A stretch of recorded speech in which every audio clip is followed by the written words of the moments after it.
یعنی جس اقتباس کی آپ کو تشریح کرنے کے لیے کہا جا رہا ہے اس کا ابتدائی اور آخری حصہ آپ کو دے کے اور درمیانی جملوں کو حذف کر دیا گیا ہے اور ان کی جگہ خط یا حذف کی علامت استعمال کر دی گئی ہے۔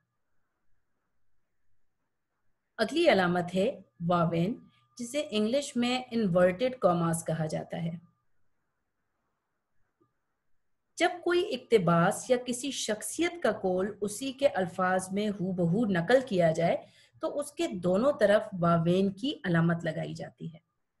مثال دیکھ لیجئے، حدیث نبوی صلی اللہ علیہ وآلہ وسلم ہے، جس نے مجھ پر 1 مرتبہ درود بھیجا، اللہ اس پر 10 مرتبہ رحمت فرمائے گا۔ اب چونکہ ہم ایک نہایت اہم شخصیت حضرت محمد صلی اللہ علیہ وآلہ وسلم کا قول یہاں پر لکھنے لگے ہیں، لہٰذا اس قول سے پہلے اور آخر میں ہم نے اس کے دونوں طرف واوین کی علامت استعمال کی ہے۔ اسی طرح جب جملے میں کچھ الفاظ طنزاً یا مزاحاً استعمال کیے جائیں اور اس سے حقیقی معنی مراد نہ ہوں تب بھی واوین کا استعمال کیا جاتا ہے۔ مثلاً انہیں لگتا ہے کہ وہ بہت بڑے شاعر ہیں، علامہ اقبال نہ ہو تو یہاں پر انہیں کیونکہ محسوس ہوتا ہے کہ وہ بہت بڑے شاعر ہیں، لہٰذا علامہ اقبال کا نام لے کر ان پر طنز کیا گیا ہے، اور چونکہ علامہ اقبال کے الفاظ طنزاً استعمال ہوئے ہیں لہٰذا علامہ اقبال کو واوین میں تحریر کیا گیا ہے۔ علامت شعر اردو زبان کے طلباء کے لیے نہایت اہم علامت ہے۔ علامت شعر ہم اس جگہ استعمال کرتے ہیں جب ہم عبارت میں کسی شعر کا حوالہ دینے جا رہے ہوں، یعنی یہ علامت عبارت میں کسی شعر کا حوالہ دینے کے لیے شعر تحریر کرنے سے پہلے استعمال کی جاتی ہے۔ مثال دیکھ لیجئے، میں ہوں اس دور کا سکرات مجھے زہر نہ دو، میں ہوں اس دور کا سکرات مجھے زہر نہ دو، میں تو احساس کی تلخی سے ہی مر جاؤں گا۔ یہاں پر یہ شعر لکھنے سے پہلے ہم نے علامت شعر لگا دی ہے۔ اب ہے علامت مصرع۔ علامت مصرع جب ہم نے عبارت میں کسی مصرع کا حوالہ دینا ہو تو وہ مصرع یعنی شعر کی ایک سطر تحریر کرنے سے پہلے علامت مصرع استعمال کرتے ہیں۔ مثلاً تو اگر میرا نہیں بنتا نہ بن، اپنا تو بن، یہ مصرع لکھنے سے پہلے ہم نے علامت مصرع استعمال کی ہے۔ علامت تخلص۔ علامت تخلص وہ علامت ہے جو شاعری میں جو نام شاعر اپنے مکمل نام کے بجائے استعمال کرتا ہے تخلص کہلاتا ہے۔ یعنی شاعری میں جو نام شاعر اپنے مکمل نام کے بجائے استعمال کرتا ہے تخلص کہلاتا ہے، اور علامت تخلص شاعر کے تخلص یعنی مکمل نام کے بجائے استعمال ہونے والے مختصر نام پر لگائی جاتی ہے۔ مثلاً چھوڑ کر سب دین و ایمان میر جس کے واسطے، چھوڑ کر سب دین و ایمان میر جس کے واسطے میں ہوا کافر تو وہ کافر مسلمان ہو گیا۔ اب یہاں پر دیکھ لیجئے، میر تقی میر شاعر کا نام ہے جبکہ ان کا تخلص ہے میر، لہٰذا ہم نے ان کے تخلص یعنی میر پر علامت تخلص کا استعمال کیا ہے۔ ہماری اگلی علامت ہے مخففات یعنی ایبریویشنز۔ جملے میں جو مختصر علامت اصل فقرے کی جگہ استعمال کی جائے مخفف کہلاتی ہے۔ مثلاً صلی اللہ علیہ وآلہ وسلم کی جگہ اگر ہم یہ چھوٹا سا سواد لکھیں گے تو یہ علامت مخفف کہلاتی ہے۔ اسی طرح علیہ السلام کی جگہ پر ہم چھوٹا سا عین لکھتے ہیں، یہ علامت بھی مخفف ہے۔ رضی اللہ تعالی عنہ کی جگہ ہم یہ چھوٹی سی رے زواد اور ہے کی علامت لگاتے ہیں، جبکہ رحمت اللہ علیہ کی جگہ پر بھی ہم رے کے ساتھ ایک ہے لگا دیتے ہیں جو کہ مخفف ہے۔